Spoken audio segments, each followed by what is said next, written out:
The Sound of Music is a classic in every sense of the word.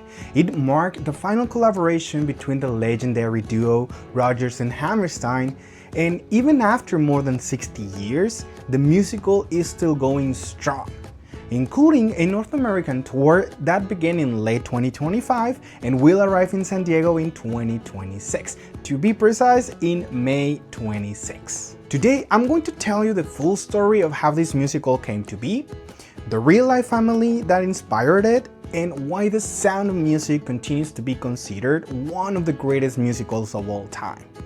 Hi San Diego, my name is Joel, and I create content around musicals and plays across Southern California, and today we're talking The Sound of Music. The hills are alive. One of the most fascinating aspects of this musical is the real-life family behind the story.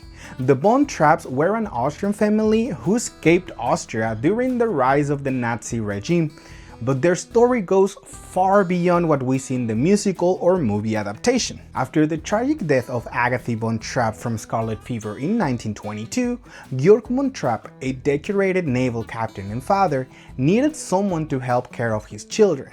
And contrary of how he's portrayed in the movie, Captain Von Trapp was actually known for being loving and caring, just in a quieter, more reserved way. According to the real Von Trapp family, this remains their biggest criticism of the musical, the portrayal of Georg as emotionally distant from his children. But continuing with the story, 4 years after Agatha's passing, a new governess entered the family, and yes, this is where Maria enters the story.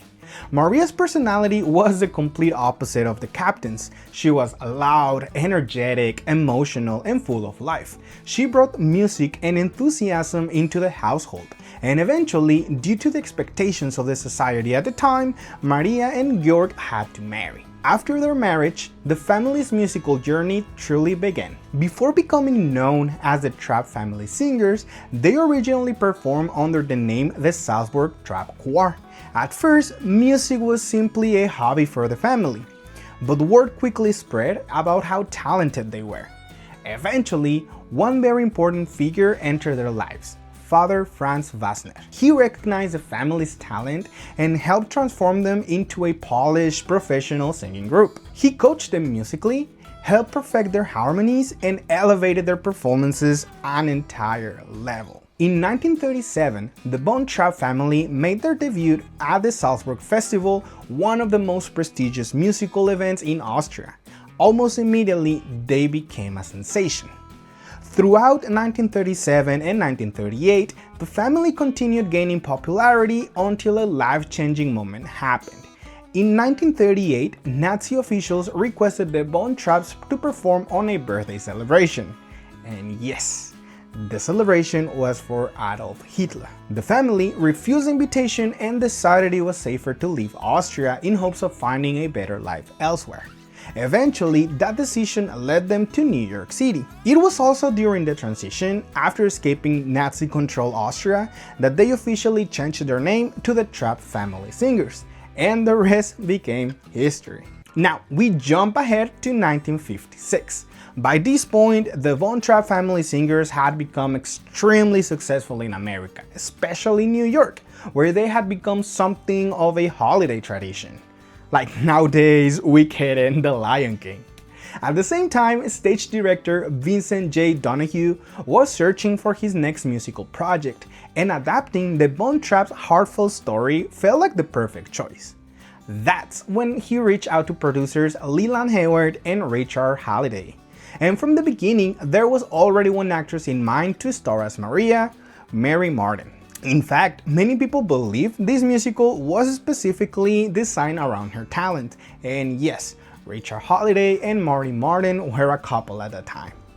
Once the producers started discussing who should write the music, two legendary names entered the picture: Rodgers and Hammerstein, who were already famous thanks to musicals like Oklahoma, Carousel, and The King and I. Originally, the production was intended to feature mostly classical music. However, Rodgers and Hammerstein later admitted in interviews that the idea of competing with Bach and Brahms was not their cup of tea. So instead, they decided to create an original Broadway-style score while still maintaining Austrian musical influences throughout the show. Now, with the full creative team assembled, work on the adaptation officially began. For months, Marty Martin and Richard Holiday tried contacting Maria and Father Wessner to obtain the rights to the Von Trapp family story. However, they were shocked to learn that Maria had been tearing up every letter she received mentioning a Broadway show. Eventually, they realized they needed a different strategy, so they invited Maria and Father Wessner to watch Marty Martin perform in Annie Get Your Gun.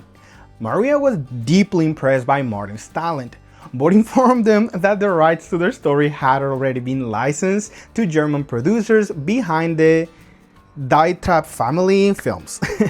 Thankfully, Martin and Holiday were encouraged to continue pursuing the idea, and eventually, the Broadway production moved forward.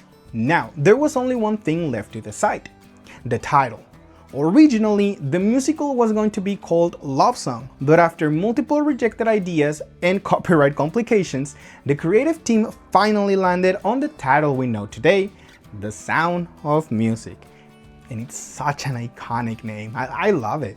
Now, after decades of success and a legacy that still feels timeless, The Sound of Music continues to captivate audiences around the world. The current Equity North American tour stars Kaylee Capaldi as Maria, Kevin Early as Captain Von Trapp, with musical direction by John Miller. This production keeps the classic story and score audiences know and love, while also bringing a fresh energy to the musical that has inspired generations for over 6 decades. And the best part, the tour will be in San Diego from May 26th through May 31st, meaning it's only a couple of weeks away.